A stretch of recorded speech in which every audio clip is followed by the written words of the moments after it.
Hello, everyone. From the time my children were quite young, one of our house rules has always been we are kind. No, we usually have about 3 house rules, if you want to know how that works. Mostly because I can't remember and enforce consistently more than 3. When they were little, they were very concrete rules like, we keep our bottoms in our chair because that prevented people from doing a headstand on a chair or doing a cartwheel off of a chair or standing on one foot on our chair and any number of other things. So they were concrete things usually to keep them safe. But as they got older, it became more like three goals of things that were important to be successful living in our house, meaning ways to get along well with your mother. One of those was we are kind. I think the other 2 are we are truthful, because that one's another big one to me, and we do our work. Whatever that looks like, everybody has responsibilities in life that they have to live up to at some point. In some way. But the kindness one is the one I want to talk about today. And you'll notice that the 3 later rules that we used as they got older, they're more complicated. Because it's difficult, for example, to tell what is kind. That's something that even a lot of adults have trouble with.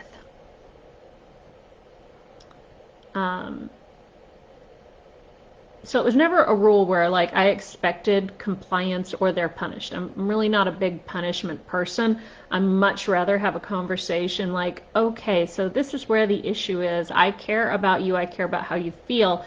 How can we work to rectify this problem? That tends to be my approach.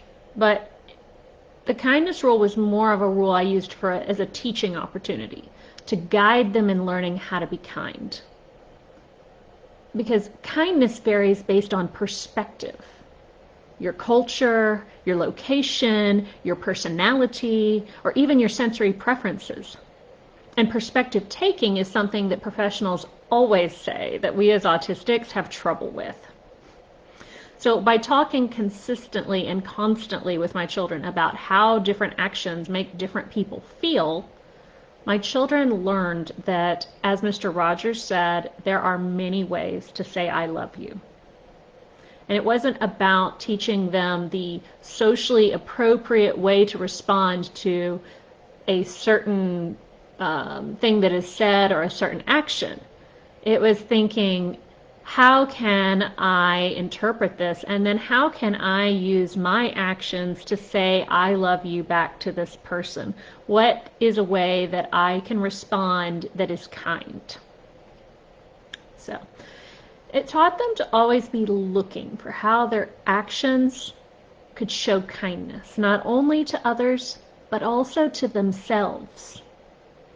If giving someone a hug makes them feel uncomfortable, if giving someone a hug makes them feel comfortable, but it's sensory overloading to the person giving the hug, then maybe instead you can do a high five, blow someone a kiss, sign hug in sign language, make someone cookies, be patient with someone who stutters, or even listen to someone talk about their special interests. All those and many more are ways to show kindness to both of you, because it's honoring both of your needs and both of your perspectives. And that's really what kindness is about.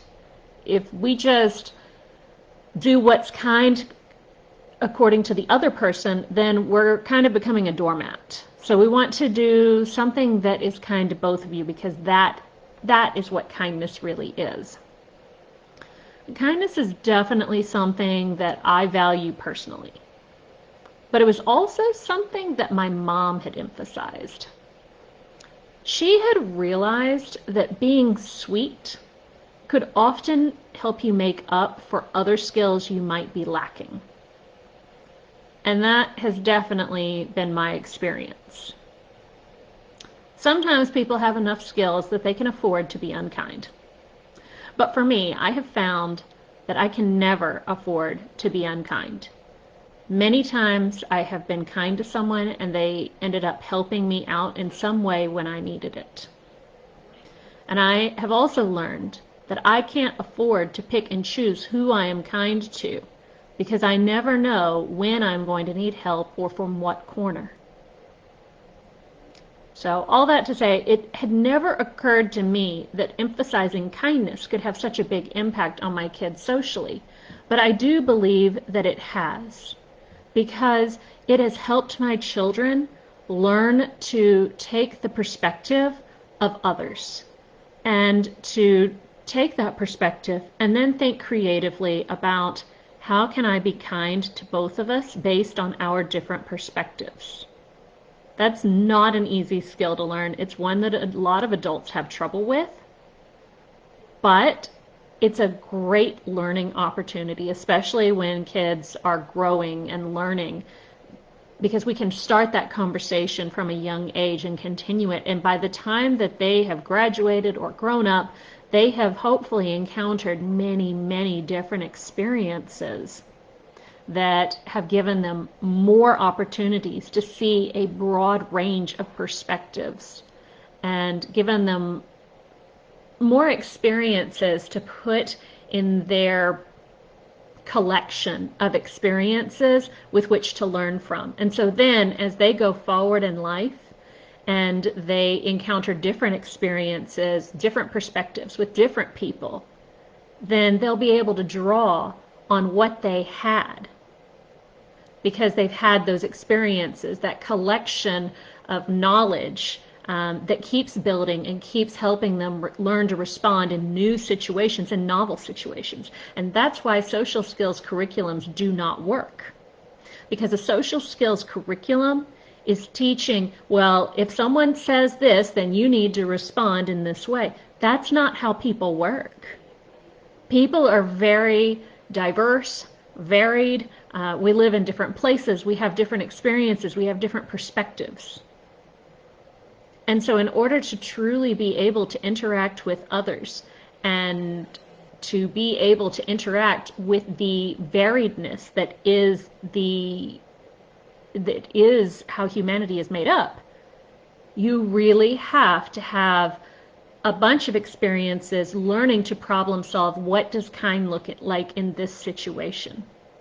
So that's why I think that kindness has been one of the most powerful tools in helping my children learn to interact with neurotypical kids and adults.